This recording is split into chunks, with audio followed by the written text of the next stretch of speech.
My husband, Landon, was preparing dinner when he received a message from a coworker. "Boss, I miss you." After a moment of hesitation, I replied for him, "Come over. My wife isn't home today." A short while later, the doorbell rang. My husband's face went pale as a ghost, drained of every drop of blood. In the spacious kitchen of our luxury condo in Buckhead, the sweet and savory aroma of slow-cooked oxtails permeated everything. It was the scent of home, of warmth, of that happy family life everyone dreams of. Or, at least, that was what I had firmly believed until that very instant. Landon was standing in front of the stove, stirring the pot that was simmering over low heat.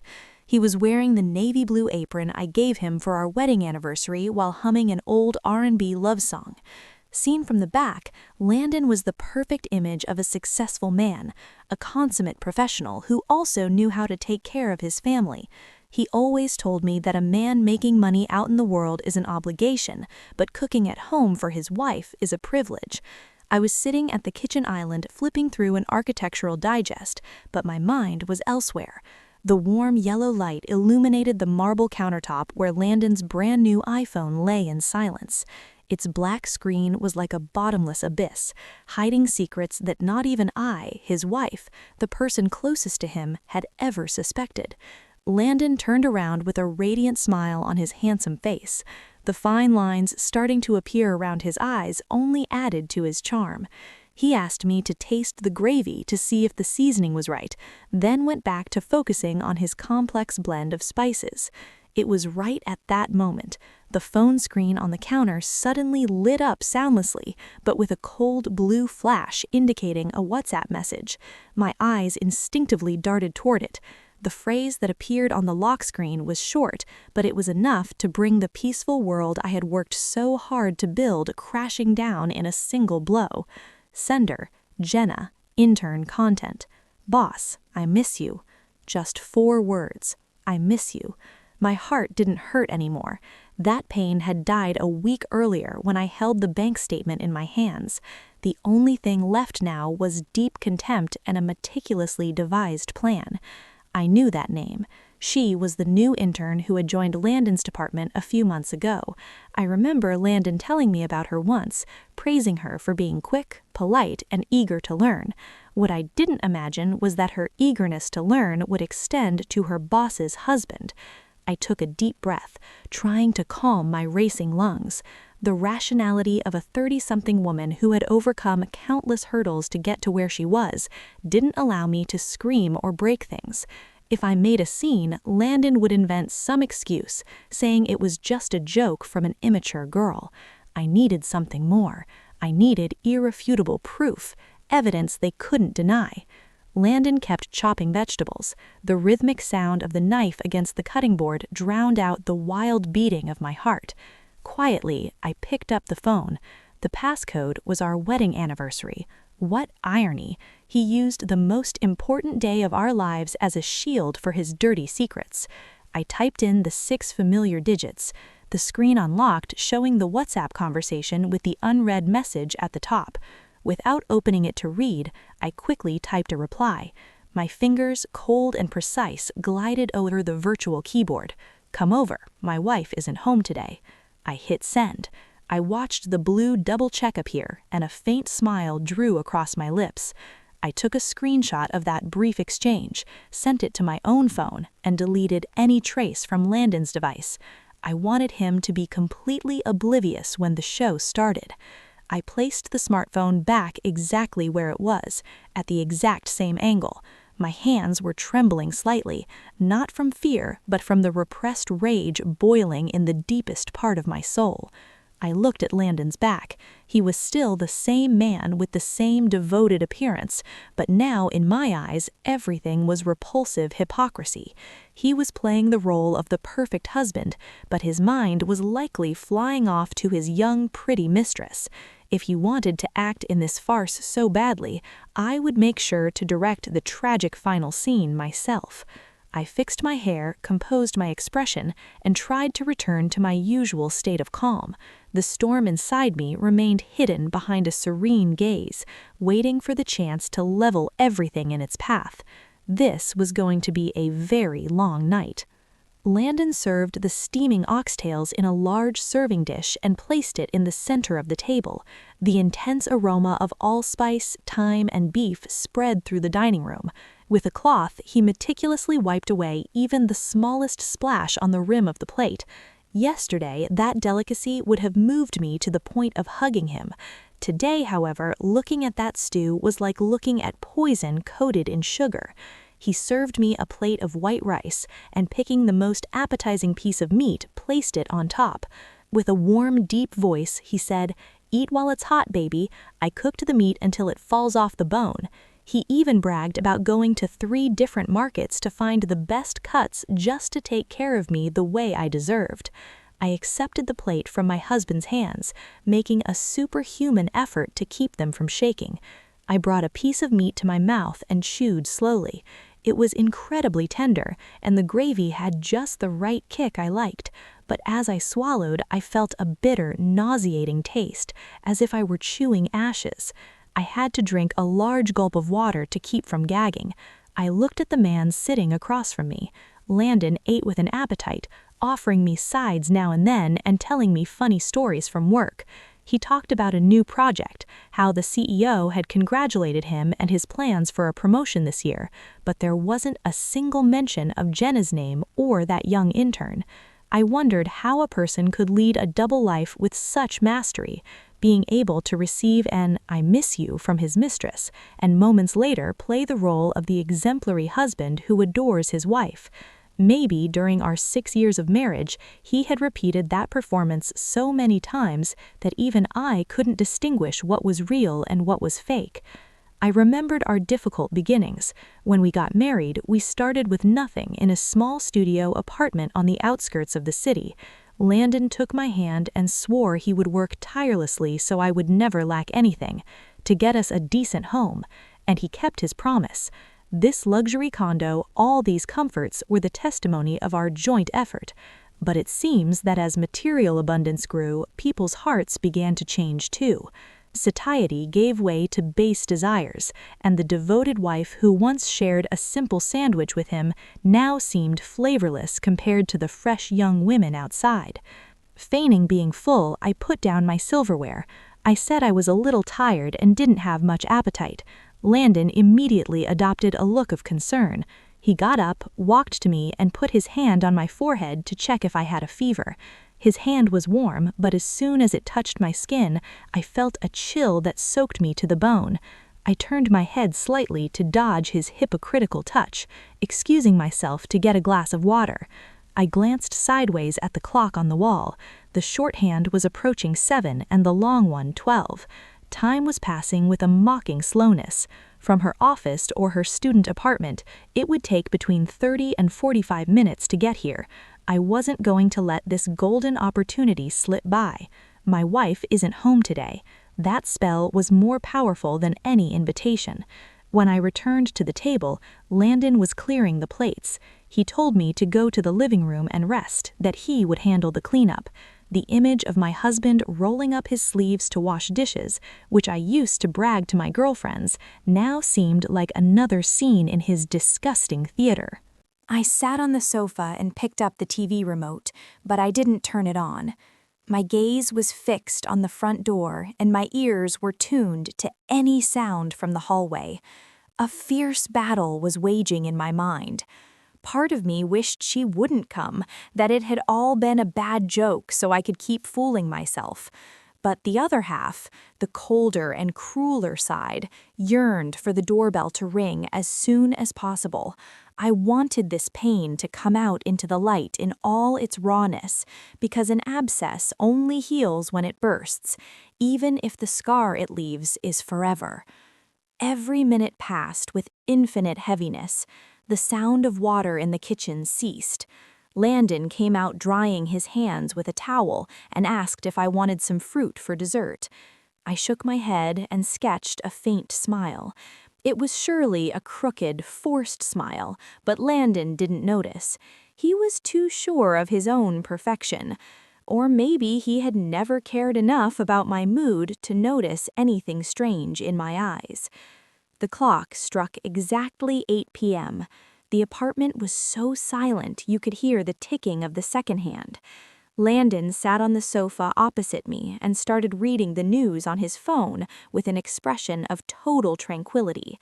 He probably thought it would be another peaceful evening with his wife, or maybe he was already planning what message he would send his mistress as soon as I fell asleep. He didn't have the slightest clue that the storm was about to break right at his doorstep. Ding dong! The sound of the doorbell broke the silence. It wasn't a loud sound, but in that space it resonated like the gunshot announcing the start of a war. Landon lifted his head, startled. In his eyes there was surprise mixed with a pinch of confusion.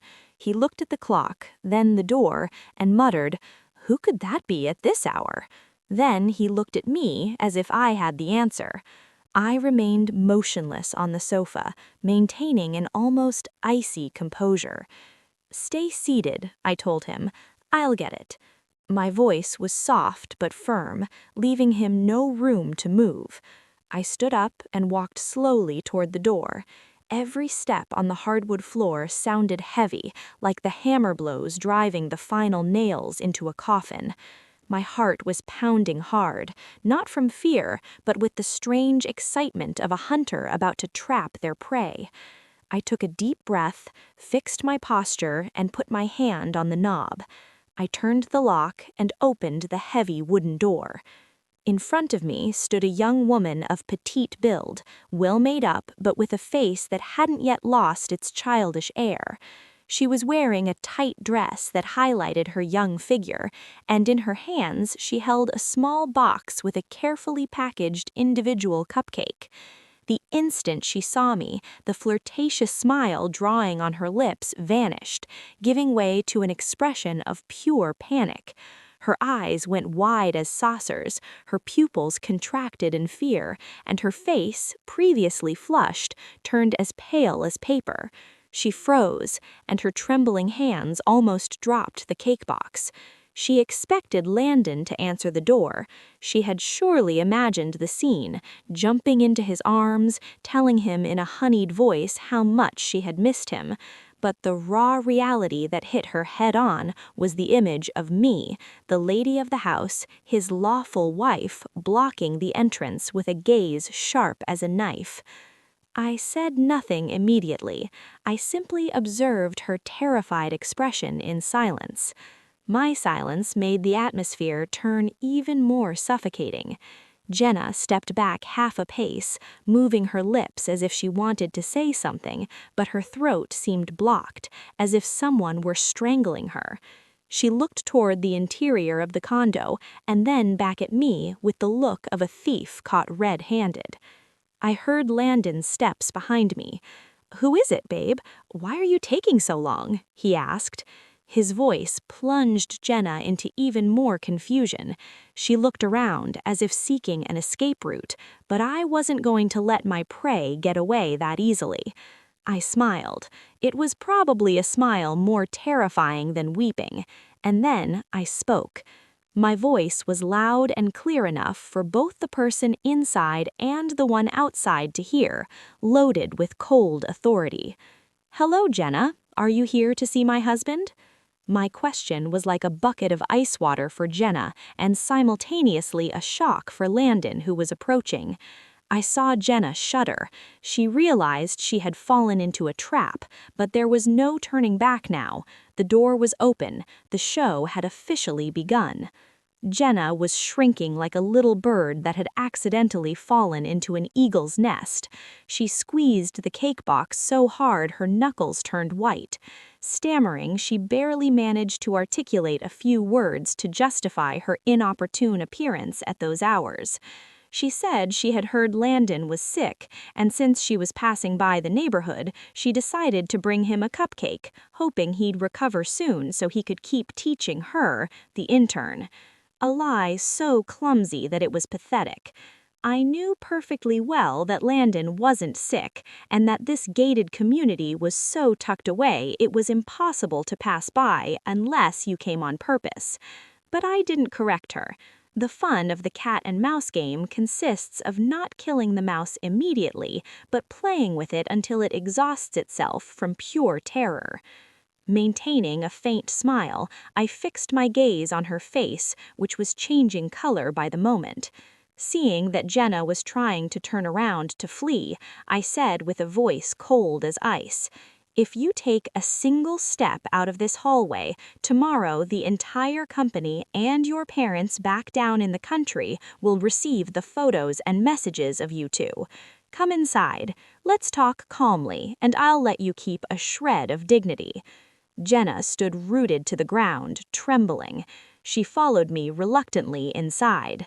I told her that since she was here, she could take the chance to see the house, that the vibe was very cozy. I emphasized that I wanted to formally introduce her to my husband. I elongated the word husband on purpose, as if stamping a seal of ownership on the man frozen behind me. Landon had already reached the living room. Seeing me enter with Jenna, his face broke down even more than hers.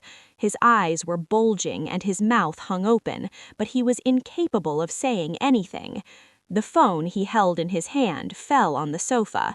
He looked alternately at Jenna and me, oscillating violently between panic and confusion. He couldn't understand why Jenna was there and why I was receiving her so calmly. I led Jenna to the center of the living room and sat her on the armchair facing the large sofa where Landon usually sat. Jenna sat on the edge with her back straight and knees together, not daring to look up. I turned to Landon and gestured for him to sit next to me. Like a soulless automaton, Landon walked stumbling to the sofa. Even though the AC was set to 75 degrees, drops of sweat beaded on his forehead. He sat as far from me as possible, as if I were a bomb about to go off. I started with the introductions. Pointing to Jenna, I told Landon that she was that good intern he talked so much about, who had come to visit him in the middle of the night with a cake and all, upon finding out her boss was sick. Then I introduced Landon to Jenna, saying he was the most exemplary husband in the world, a man who had never disappointed me. Each of my praises was like a needle sticking into Landon's skin. I saw him shrink. I noticed Jenna shooting a pleading look at Landon. She expected a word from him, an excuse, a reassuring gesture to save her from this situation, but the only thing she received was cowardly evasion. Landon kept his head down, fiddling with the hem of his shirt, not daring to utter a word. His cowardice did nothing but increase my contempt, and probably even Jenna started to feel a pang of disappointment.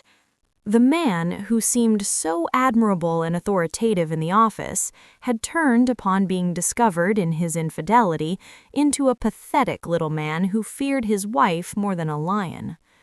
I stood up, saying I was going to offer our guest something to drink. I asked Jenna what she fancied: orange juice, water, or some hot tea. With a barely audible voice, she replied that water would be fine. I smiled and headed to the kitchen. The living room was plunged into a tomb-like silence.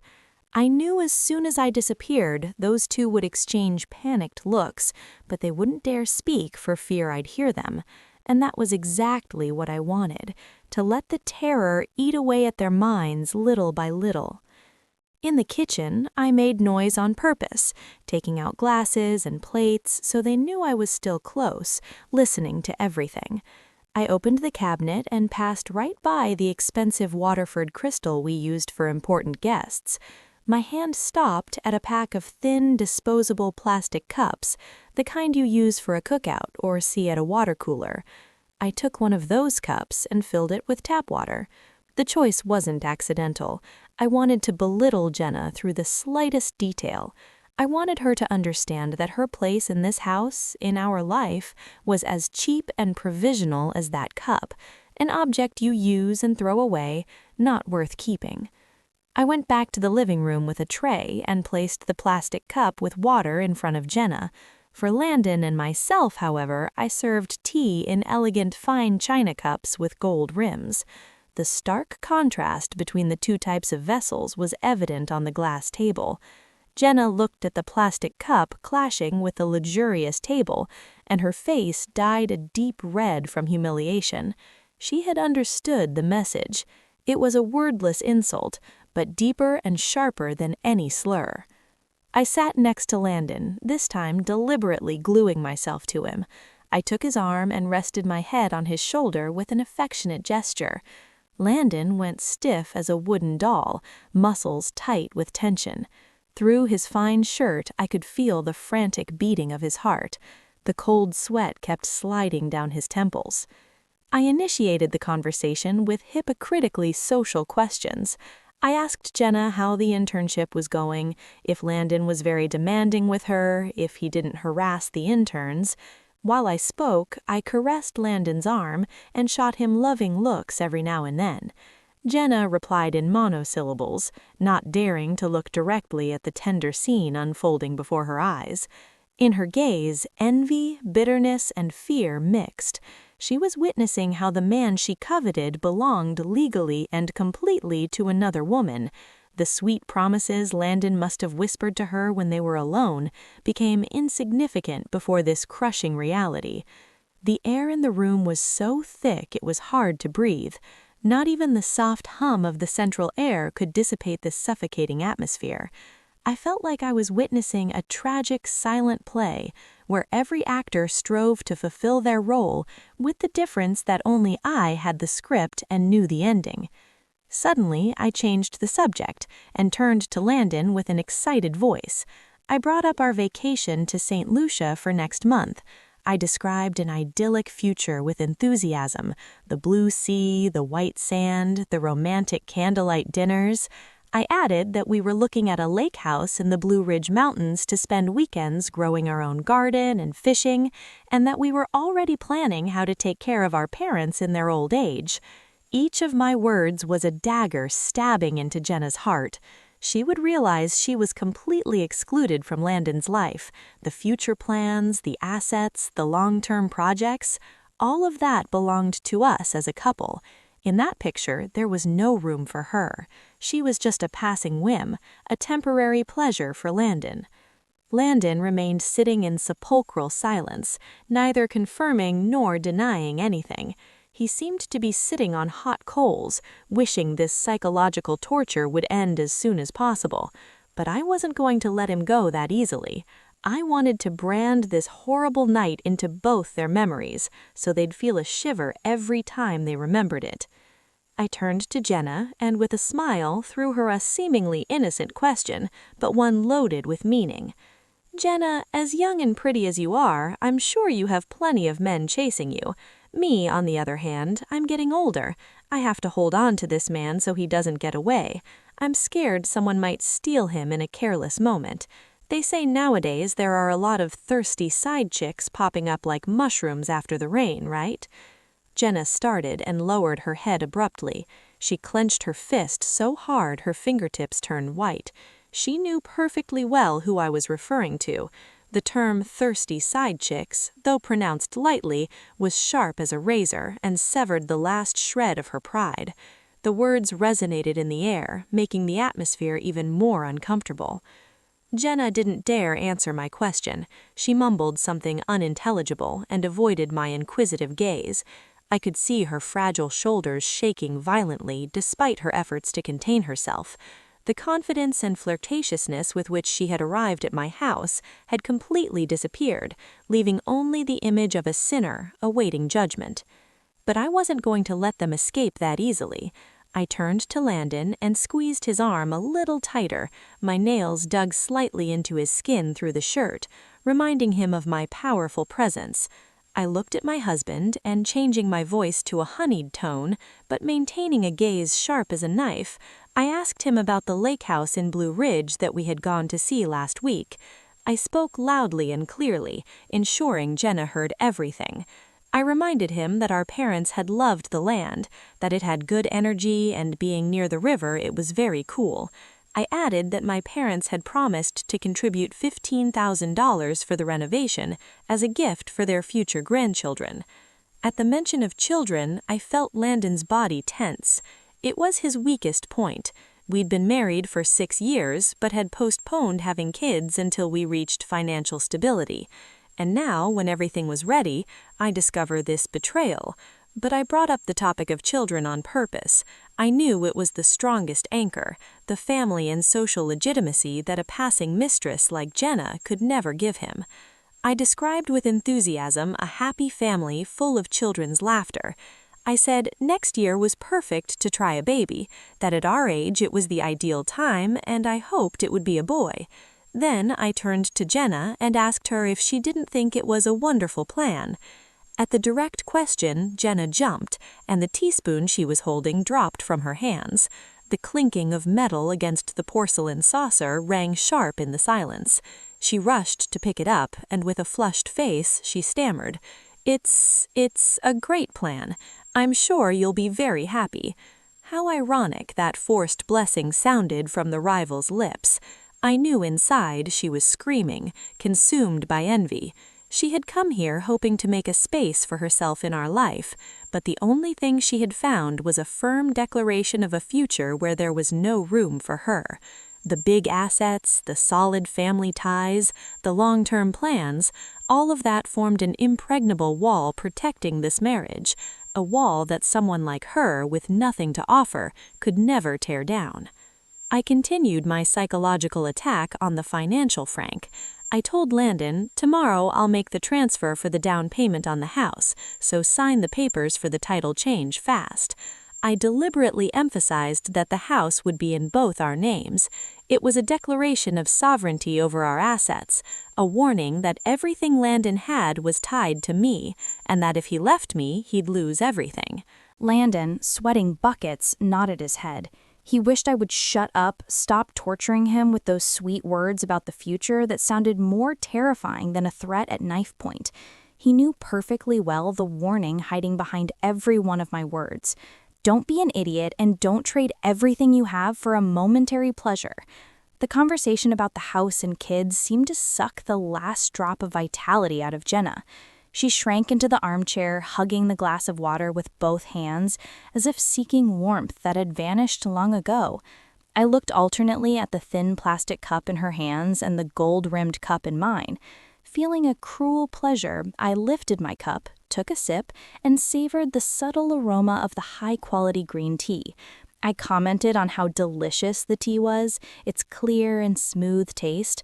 I offered Jenna some too, but my gaze stopped on her cheap plastic cup with false pity. "Jenna, are you okay with just water? Do you want me to make you some orange juice? Water's a bit bland, don't you think?" My voice was kind, like a charitable lady giving alms to a beggar, but with a nuance of contempt. Jenna denied hurriedly with her hands. No, I'm fine. I was thirsty. Water's enough. I don't want to be a bother." The word bother she used seemed ridiculous. Her mere presence here at these hours was the greatest of bothers. I set the cup on the table. The dry, firm sound of porcelain against glass resonated in the room. I looked at Landon. He was still sitting like a corpse with his eyes glued to the tips of his shoes. I decided to involve him more in this fun game. I told him to cut some apples for our guest. A man of the house should be a gentleman. How can you have a guest sitting there without attending to her? Landon, as if he had received an electric shock, jumped up and went to the kitchen for the apples and a knife. He peeled the fruit clumsily, hands shaking, leaving the skin jagged and in chunks. The man who once carved flowers out of carrots for me couldn't even peel a simple apple in front of his mistress. Now his mind was short-circuiting. Fear had paralyzed all his senses and skills. When he put the plate of apples on the table, I stabbed the most appetizing piece with a fork and brought it directly to Landon's mouth. "Open up, baby. Let me feed you. Don't touch it with your hands. They're dirty." Landon hesitated for an instant, but finally accepted the apple I offered. The scene of a couple feeding each other affectionately in front of a third party was natural and at the same time extremely provocative. I pushed the plate of apples toward Jenna. "You eat too, Jenna. These are Honeycrisp, very crunchy and sweet." Jenna looked at the piece of apple Landon had just eaten and then the plate in front of her, as if a knot had formed in her throat. How could she swallow a bite witnessing such a display of affection? The discriminatory treatment wasn't limited to the cups, but also the attention and care. I was the wife. I had the right to care for my husband publicly and be cared by him. She, on the other hand, however much Landon wanted her in the street, in here was an intruder, a forced spectator of our marriage's happiness show. I saw Jenna's eyes turning red. She was probably crying inside, or maybe regretting the stupidity of coming here to be humiliated this way. But I felt not a shred of pity. My compassion died the instant I saw the message, "I miss you," on the phone screen. Mercy is a luxury I don't grant to those who try to destroy the happiness of another's home. Silence took over the living room again, but this time the air smelled much more like gunpowder. Jenna, perhaps to break the tension or try to recover some of her image as a considerate person in front of Landon, cleared her throat and asked shyly about his health. "Boss, how is your stomach doing? Does it hurt less?" Her voice was low but tinged with sincere concern.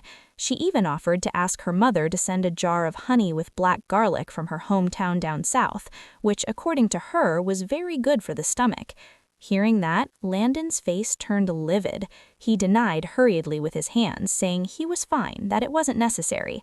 He glanced sideways at me, terrified, knowing his stupid mistress had just made a fatal mistake. She was demonstrating knowledge of her boss's private life that far exceeded the limits of a normal professional relationship. I let out a laugh, a short, icy chuckle that made them both shudder. I looked at Jenna with a piercing gaze, as if I could read her soul. "Wow, Jenna, you sure do worry about your boss. Look at that. The wife who lives and sleeps with him in the same bed still hasn't made him that honey with black garlic. But you, an intern who's been here barely a few months, how do you know about his ailments too?" I deliberately elongated the words "lives" and "sleeps with him in the same bed" to remind Jenna of her place. I gave no truce and kept attacking. "Does Landon complain about his pains in the office in front of you, or do you see each other alone so often that you know even the details of his diet?" Jenna was left speechless. Her face went from red to purple. She stammered that she had simply seen him in the office touching his stomach with a grimace of pain and asked out of pure assumption. A pitiful excuse. I knew Landon's stomach issues were chronic. To not damage his image as a strong leader, he rarely showed signs of weakness in public. He only did it when he was alone with someone he trusted. I shot Landon a withering look. "And you, why do you go around worrying your employees at work? Next time, if you feel bad, tell me, your wife. Don't make other people worry and bring you medicine. They're going to think your wife doesn't care for you. The other day, you told me you were running late because of a dinner with clients, and your stomach hurt. I see now what kind of dinner with clients that was." At my hint, Landon lowered his head and said nothing. He knew perfectly well what I was referring to.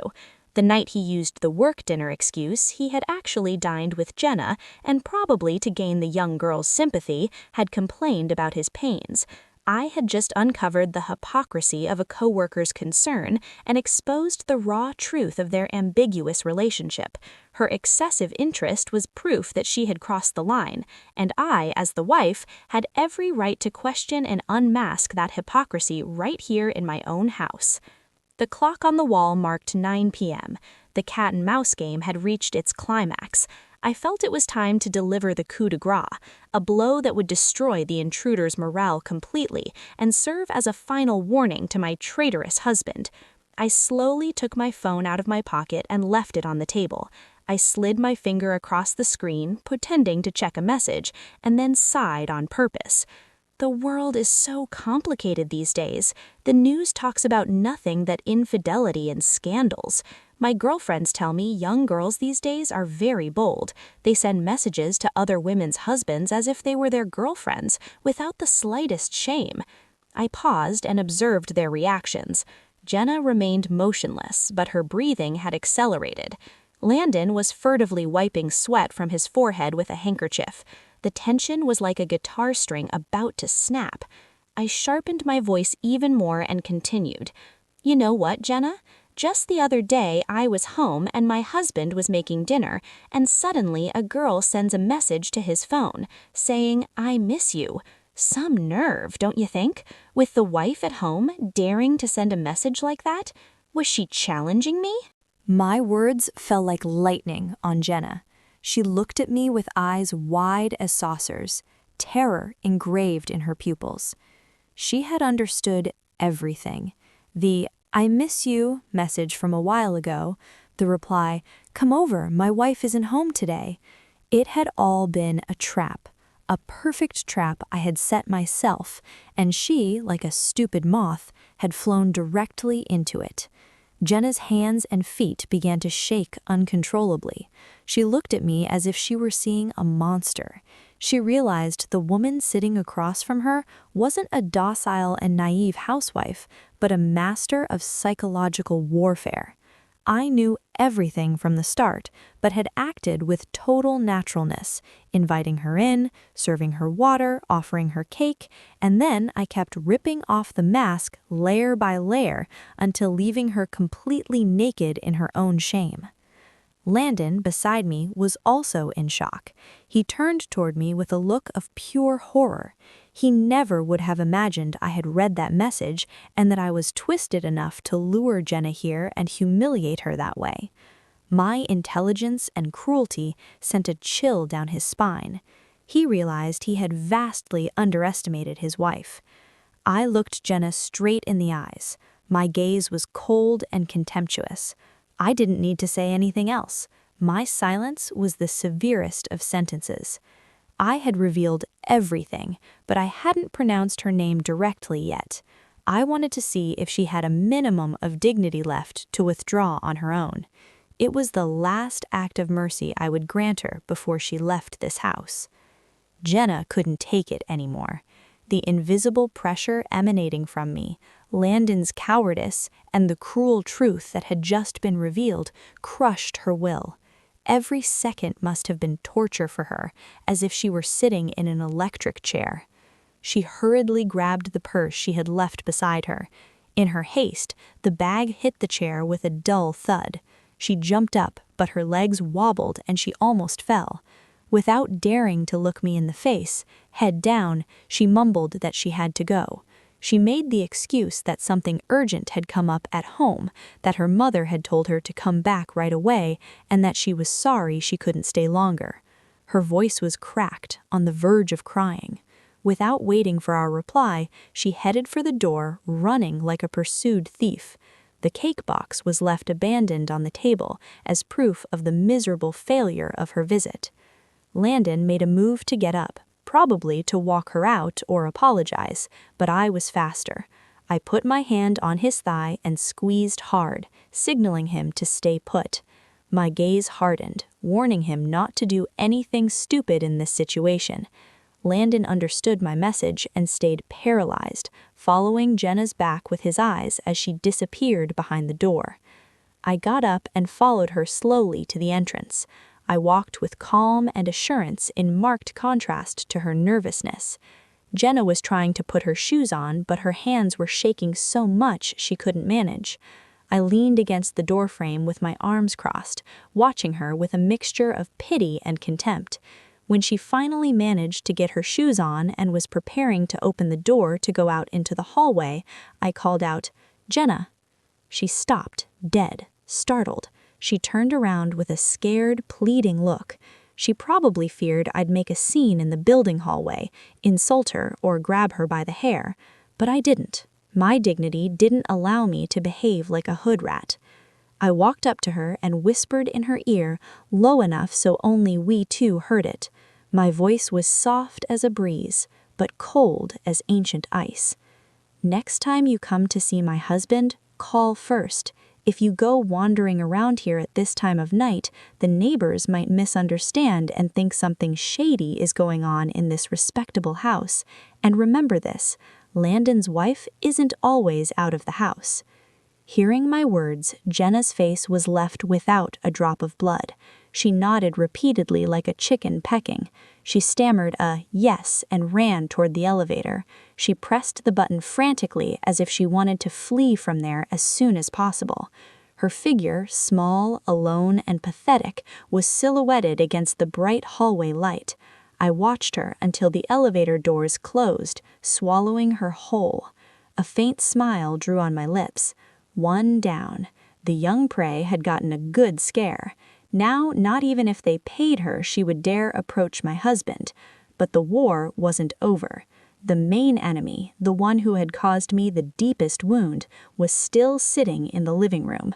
I turned around and slammed the door shut. The dry sound of the lock resonated in the apartment. It announced the beginning of the trial for the traitorous husband. I took a deep breath, recovered my cold expression, and walked in. The wooden door closed, completely isolating this apartment charged with deadly air from the outside world. The smile of victory that had drawn on my lips extinguished like a candle in the wind. I didn't go straight back to the living room. I stayed standing for a few seconds, clutching the cold doorknob. The waves of nausea rising from my stomach were unbearable. I had pulled off a brilliant performance, but the price was a deep wound bleeding in my heart. I turned and walked slowly into the living room. Landon was still in the same spot, motionless on the cream-colored leather sofa. His head was down, hands clasped over his knees. His appearance was pathetic, far removed from the sophisticated, self-assured husband he used to be. But his misery didn't inspire even the slightest pity in me. On the contrary, it only increased my contempt. I walked up to him, picked up his smartphone lying abandoned on the table, looked at him, then at the phone, and then suddenly, with a sharp movement, I smashed it with force against the glass table. Crack! The sharp, violent sound broke the suffocating silence. The phone screen shattered into smithereens, cracks spreading like a spider web, a perfect reflection of our marriage. In that moment, Landon jumped, looking at me with a face pale with terror. I crossed my arms and looked down at him with an icy glare, with a voice sharp and firm, devoid of all emotion. I said, "Explain yourself. The message, 'Come over, my wife isn't home today,' I sent that. Did you think I was an idiot who didn't know anything?" And just like that, Landon was left slack-jawed, looking at me with disbelief. He didn't expect me to show my card that fast and so forcefully. Maybe he thought I only had vague suspicions, but he never imagined I controlled everything from the start. His lips trembled, trying to articulate a pathetic excuse. "Baby, it's a misunderstanding. She and I are just coworkers. Her coming over today was a total surprise to me. I swear to you, I didn't know anything." He tried to play the victim. His eyes dodged my gaze. I let out a bitter laugh. Co-workers.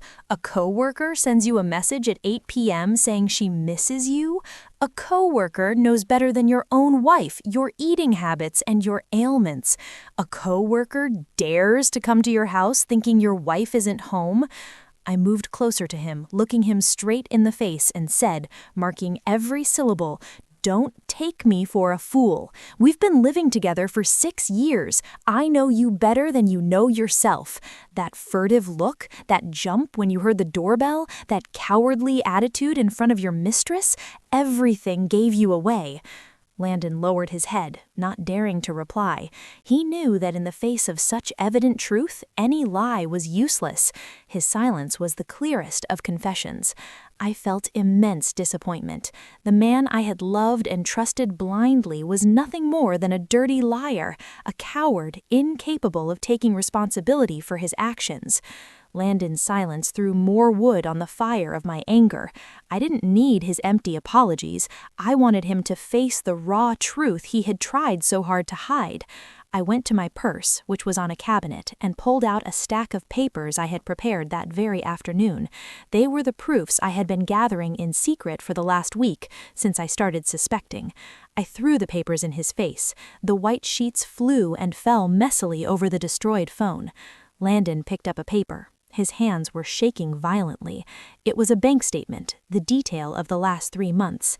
I had circled in red the transfers to Jenna Porter with ambiguous memos like gift or lunch. The amounts weren't huge, a few hundred each time, but the frequency was suspiciously high. One transfer stood out, $1,500 from last week with the memo, "Happy Birthday." I pointed to the statement and raised my voice. "And how do you explain this money? $1,500 birthday gift for an intern? For my birthday, a bouquet of flowers and a simple dinner was enough for you. Your generosity is truly admirable." Landon was speechless, sweating profusely. He didn't expect me to know his finances in such detail, but that wasn't all. I pulled out the screenshots of his WhatsApp conversations I had taken from his iPad where he had forgotten to log out. Flirty messages, dates for lunch and movies, and even expressions of sickeningly sweet longing. I threw another photo. It was the movie ticket from 2 weeks ago at 11 p.m. That day he told me he was running late because of a client dinner, but actually he was watching a movie with his mistress. And finally, I pulled out the photo of a long, dyed brown hair found on the passenger seat of his car. My hair was black and short. That hair was without a doubt Jenna's. Faced with such irrefutable proof, Landon crumbled completely. There was no way to deny it or make excuses anymore. His mask of hypocritical morality had been ripped off, revealing his true traitorous nature. He let his arms drop and sank into the sofa with an expression of despair. And then he started to cry. Tears of a grown man, something I had rarely seen. "I'm sorry. I went crazy for a moment. She bewitched me. Please forgive me just this one time." A late apology and a cowardly excuse, shifting the blame to another. Cheating men always use the same repertoire. "I fell into temptation. I couldn't help it." Seeing him cry froze my heart. I went to the kitchen. I grabbed the pot with the oxtail stew he had prepared with such care all afternoon. Under Landon's astonished gaze, I dumped the entire contents into the trash can in the corner. The delicious aroma of the stew mixed with the sour smell of garbage, creating a nauseating stench. I turned to Landon and threw my final sentence at him. "My love for you is like this stew. Before, it was delicious and precious, but once it gets contaminated, it's nothing but trash, and I don't eat trash." My act of throwing away the food was like a bucket of cold water for Landon, who seemed to wake up from his delirium. He realized I wasn't joking. The determination in my eyes and actions announced an irrevocable break. Landon ran toward me, fell to his knees, and hugged my legs. He cried inconsolably, begging me not to leave him, not to divorce him. He swore he would end everything with Jenna, that he would even quit his job if necessary, that he would do anything to fix his mistake. He appealed to our parents, to our 6 years of love, trying to hold me back. I remained rigid as a stone, letting him cry, hugging my legs. My heart was already dead. His oaths now only produced more disgust in me. If he really valued our 6 years of love, he wouldn't have slept with another woman. If he really thought about our parents, he wouldn't have let things get to this point. Coldly, I pushed his hands away and stepped back. I looked at him with pity and said, "Keep the little dignity you have left. Don't be pathetic. My decision is irrevocable." I turned around and went straight to the bedroom. Inside the closet was the large suitcase I had packed that afternoon. I pulled it out and threw in some more clothes and my essential personal items. I didn't take much, just what was truly mine. This house, these furniture pieces, now seemed stained by betrayal. I walked out to the living room with the suitcase. Landon was still on the floor, sobbing with his head down. His wails resonated in the silent space. I left a sheet of paper I had printed previously on the table. It was the promissory note of $40,000 my parents lent us at the beginning of our marriage when we couldn't afford the condo renovation, along with the receipts in my father's name. These $40,000 are a clear debt. Don't you even think about not paying it.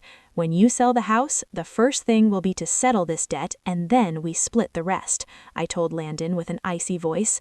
Get ready to pay back every last cent. The house is in both our names, but I'm not going to fight for it. I yield it to you so you can live with your mistress, but my parents' money you have to return to me. Landon looked at the papers and then at me.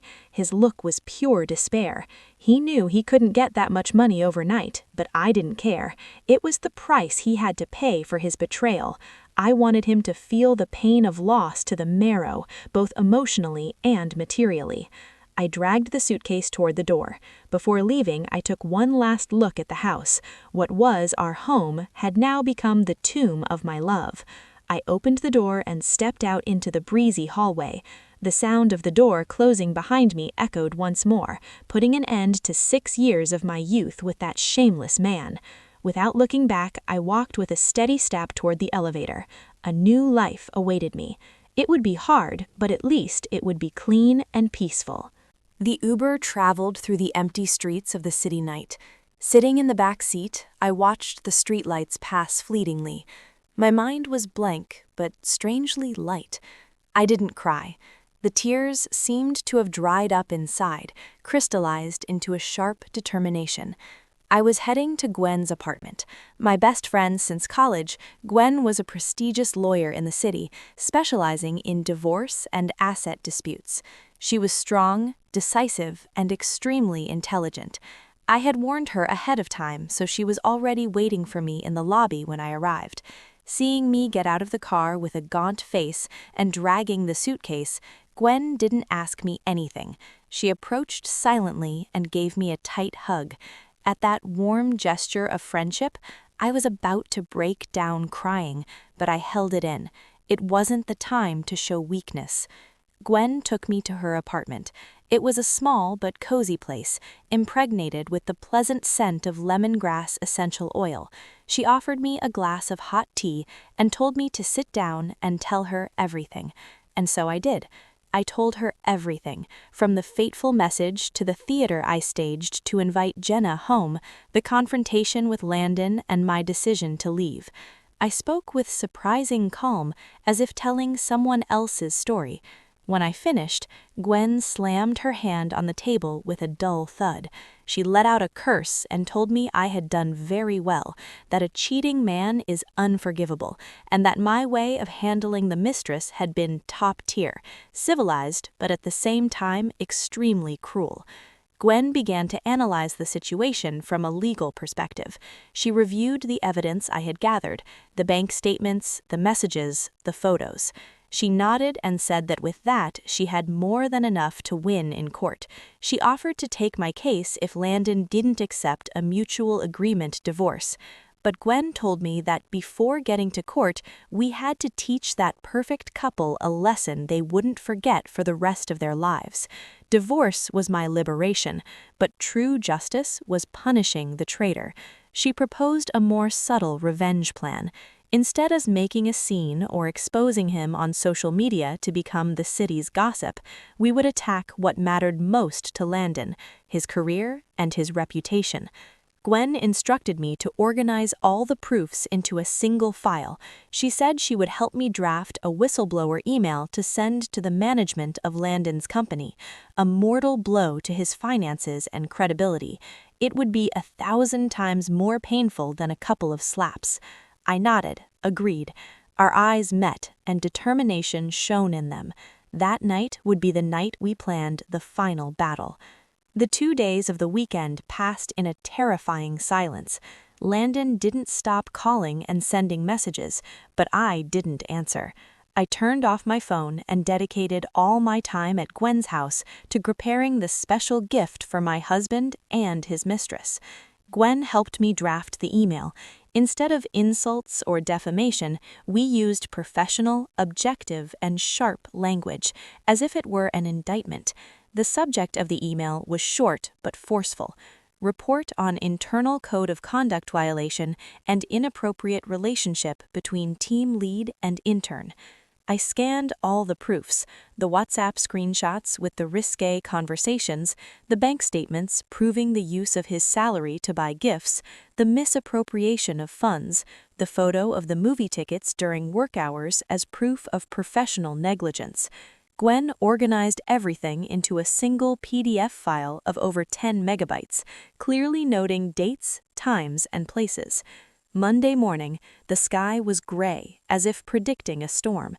At 9 a.m. sharp, the time when all office workers sit at their desks and start checking their email, I turned on the computer. Gwen, sitting next to me, put a hand on my shoulder in a sign of support. I took a deep breath and reviewed the draft one last time.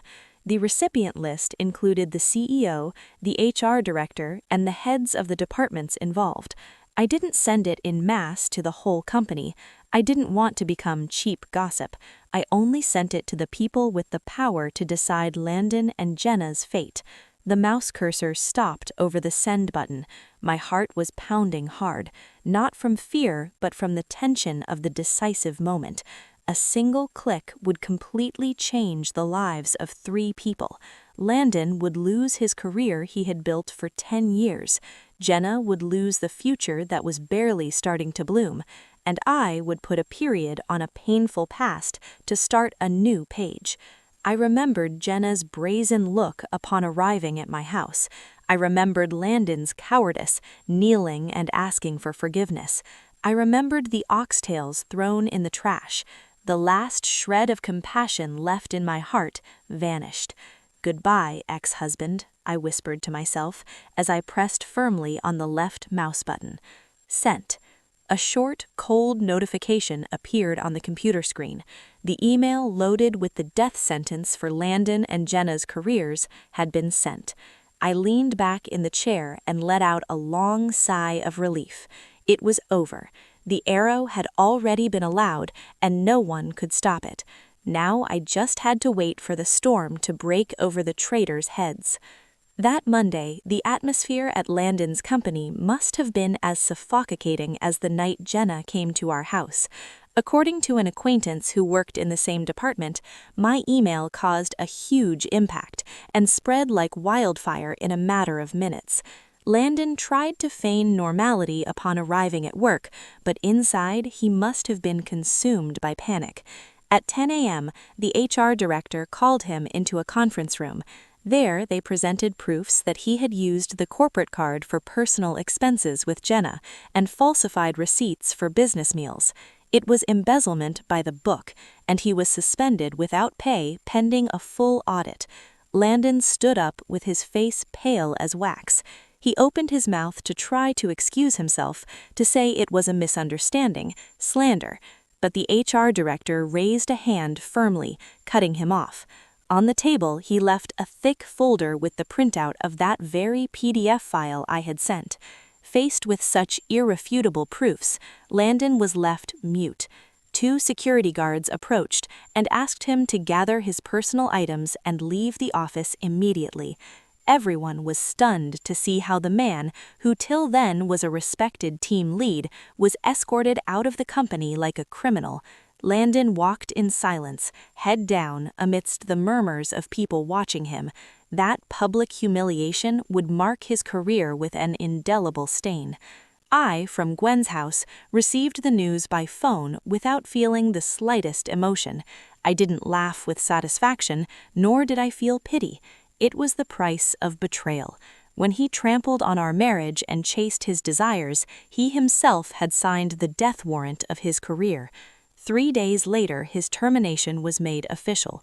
The reason communicated in an internal memo was serious violation of professional ethics and damage to the company's image and trust. Landon not only lost his job, but also entered the blacklist of HR managers in the industry. In this city, rumors fly faster than the wind. Once your moral reputation is stained, especially by a scandal with a subordinate, the doors to your career close almost completely. The financial consequences didn't take long to arrive like a giant wave. Landon lost his main source of income, but the bank loans kept coming due punctually. The car note, the condo mortgage, the credit cards, everything became a noose tightening around his neck. Before, thanks to his high salary and my good management, he lived comfortably without looking at prices. Now, just with the monthly bank interest, he was sweating bullets. My phone wouldn't stop ringing. It was Landon's number. Seeing the name husband blinking on the screen, I let out a dry laugh and changed his name in my contacts to Landon Mitchell. I didn't answer. I let it ring until it cut off. Then the messages started arriving. At first, they were pleas asking for forgiveness, asking me to withdraw the report to give him a chance to start over. Since I didn't reply, the tone changed to accusations, calling me cruel and heartless for having ruined his life. I skimmed them and deleted them all. Cruel?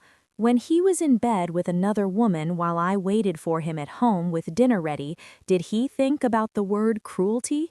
When he used our joint money to buy expensive gifts for his mistress, did he think about my effort?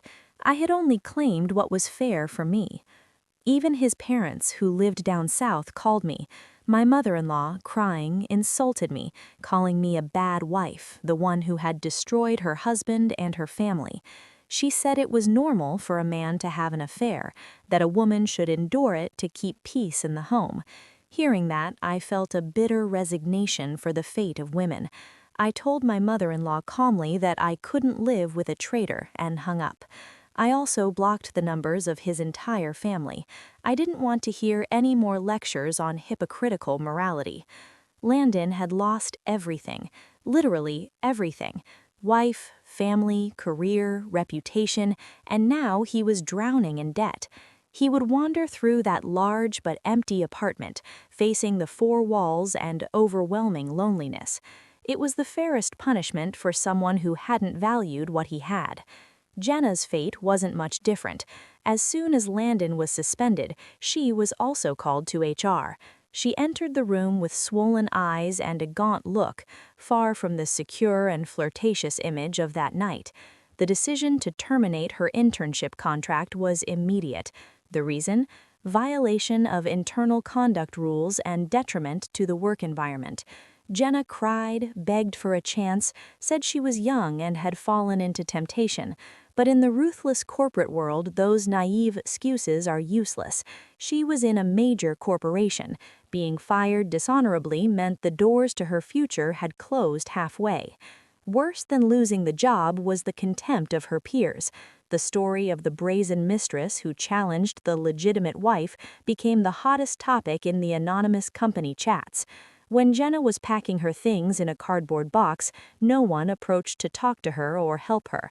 Everyone looked at her with disdain, whispering behind her back. The men who used to hit on her now avoided her like the plague, for fear of getting splashed by the scandal. Jenna left the office alone, carrying her box. The long, empty hallway seemed like the path of thorns awaiting her. In front of the elevator, she crossed paths with the same security guard who had witnessed her flight days before. The man's look of pity was the straw that broke the camel's back, and Jenna finally broke down, crying loudly. She ran out of the building, leaving behind people's mockery. According to what Gwen told me, after that incident, Jenna couldn't stand the stairs and moved apartments. She put all her social media on private and disappeared from the virtual world. It was a very expensive lesson for a young woman just starting to take her first steps in life. She tried to trade her beauty and youth for something vain, but in the end, she lost the most valuable thing for a woman, her honor and self-esteem. I didn't feel sorry for Jenna. She chose that path, ignoring morals and ethics, and the consequences were hers. I only hope that after this painful failure, she learns to live a more correct way for the rest of her life. 2 months later, we saw each other again in court for the divorce settlement hearing. Landon seemed to have aged 10 years. He had an unkempt beard and wrinkled clothes. He looked at me with pleading eyes, but I maintained a cold and distant attitude.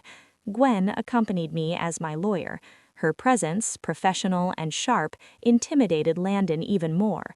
In court, Landon tried to cling to the idea that he still loved me and wanted to recover our relationship, but Gwen presented the irrefutable proofs of his infidelity, wiping out his weak hope in one stroke. The division of assets was the point of greatest tension. The luxury condo was our biggest asset. Landon, out of pride, wanted to keep it. He didn't want to find himself on the street. He proposed paying me my share in monthly installments. I let out a laugh of contempt and shook my head firmly.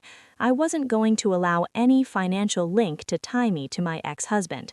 Gwen, in my name, presented my conditions. Either he paid me 50% of the house value in a single lump sum, plus the $40,000 for the renovation my parents contributed, or we sold the house and split the money. He, of course, had to take charge of the entire pending mortgage. Landon's face, unemployed and in debt, turned white. Where was he going to get hundreds of thousands of dollars overnight? The bank had already been sending him foreclosure notices for being 3 months behind on the mortgage. In the end, he had no choice but to accept the sale of the house. The apartment, which once was his pride, was put on sale as an opportunity below market price to get a quick sale. After paying off the mortgage, paying me back my share and my parents $40,000, Landon was left with barely any money. He signed the divorce papers with a trembling hand. His crooked signature put the period on 6 years of marriage.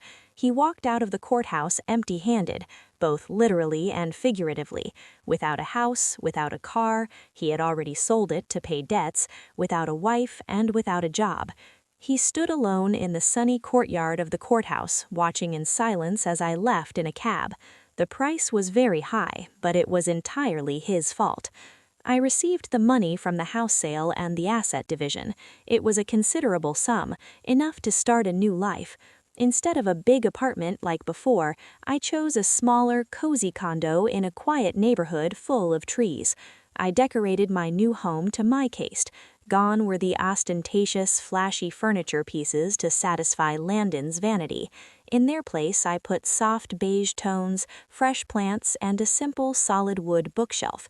Every corner of the house reflected my personality and transmitted an unusual peace. Tonight, I've invited Gwen to the housewarming. We're sitting on the balcony with a cool breeze, drinking red wine and gazing at the illuminated city. Gwen toasted to my liberation, to having gotten out of that disaster.